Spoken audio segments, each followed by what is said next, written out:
Hi everyone, I'm Lauren-Jane, I'm the surgical doctor. Today we are going to be talking about how to stay sane during those long hours of your on-call, and dare I say it, maybe even enjoy them. This is what I do. These are things that I do to try and help me get through mine. I'm obviously working as a CST and I do a lot of on-calls, and this is what I do. So we'll do the intro and then I'm going to be showing you some tips and tricks to help make them more enjoyable. Let's get into it.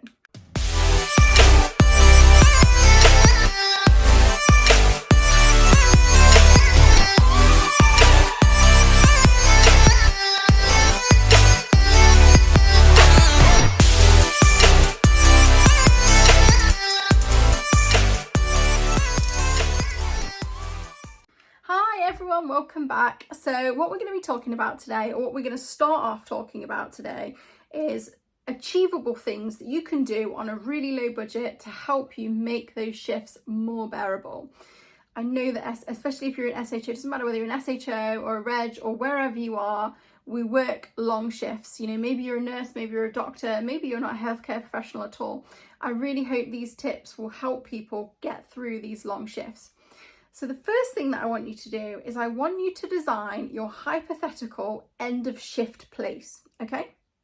So for me, this is a corner in my house. It's nothing special. It's an old armoire I bought at auction. It's an old sofa. It's some books that I've collected, and it's going to be a blanket. It's going to be some candles, and it's going to be a book and maybe some drinks and snacks. Now, this has to be a real place, and this is the place at the end of your shift that you gravitate to. Do you come in wiped out and go straight to bed? That's fine if you do, just know that that's your place. Is there a seat in the kitchen? And later on, we can apply this if you're going to a restaurant or wherever with your family and friends, that's fine, we can work with that. But what I want you to do, and if possible, I would like you to get a pen and paper, and I want you to write down for me what that place is. Where is this place in your house? So for me, obviously it's this corner. Now, when I get home from a shift, what are the ideal things that I want to do? I want a blanket. I want a candle on so the room immediately smells like a spa. I want a book. I'd like a nice drink, and I've come in from a long shift, so maybe I'm going to eat, but then I'm going to have some snacks. And I would encourage you not to think of super sugary snacks, because obviously if you work a lot of shifts, it's not sustainable. But certainly think of something that you like to eat. And what I would like you to do is write all of these things down for me. So what is your ideal and dream end of shift kind of? We're creating a space with things in it, okay? Now, these need to be things that you can actually get. This is not a dream if I was rich. These are things that you're actually going to go and get and put in your space. So it needs to fit your budget. It needs to fit where you shop.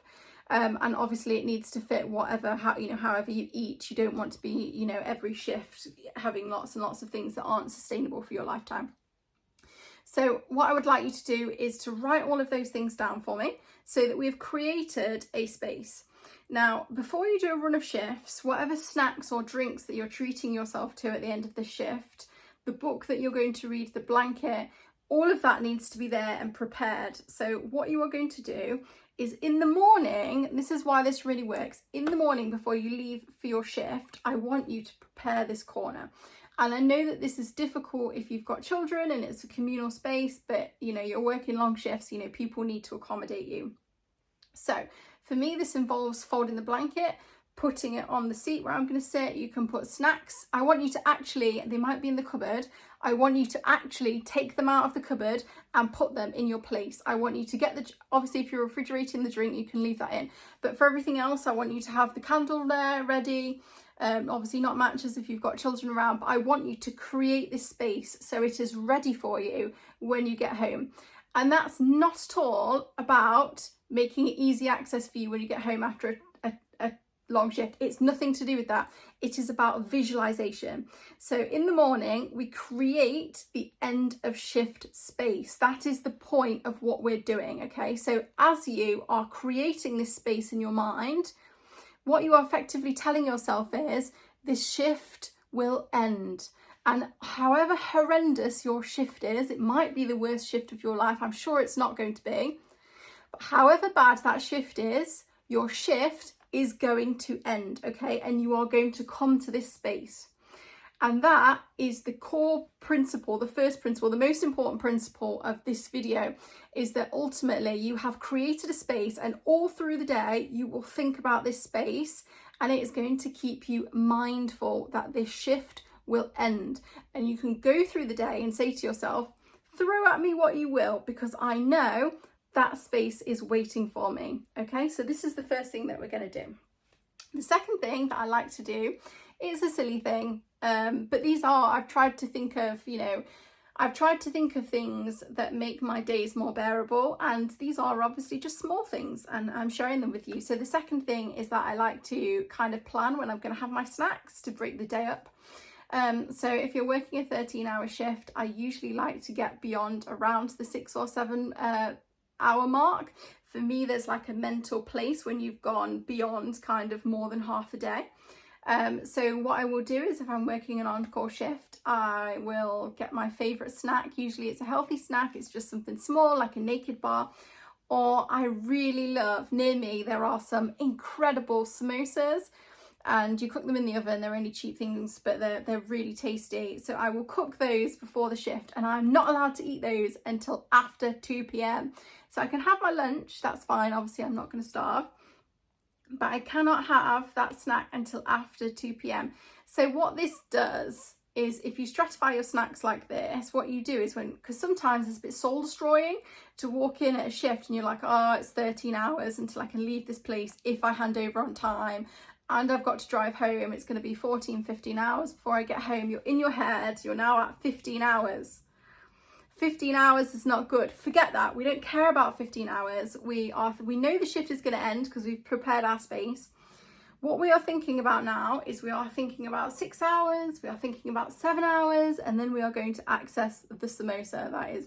This is how I get through my on-call shifts, right? It's for a samosa, okay?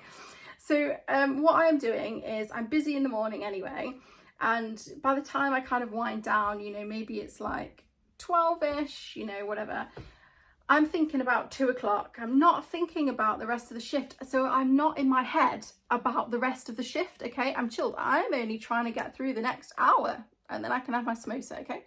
So we get to 2 p.m. I've had my samosa. My shift is more than half done, okay?